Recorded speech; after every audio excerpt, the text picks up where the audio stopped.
ఆవు పాలు తెచ్చి నీకు అర్పితము చేతునంటే ఆవు పాలన లేక దూడల ఎంగిల్లంటున్నావు శంభో. ఓహో గట్టిగా అదే సాంబ శివ నీదు మహిమయన్నటికి తెలియదాయే.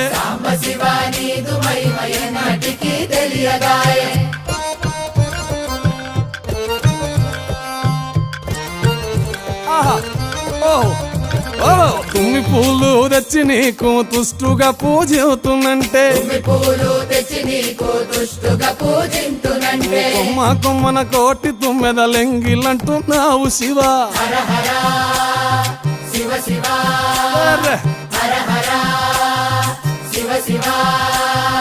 సాంబ శివ నీదు మహిమయన్నటికి తెలియదాయే.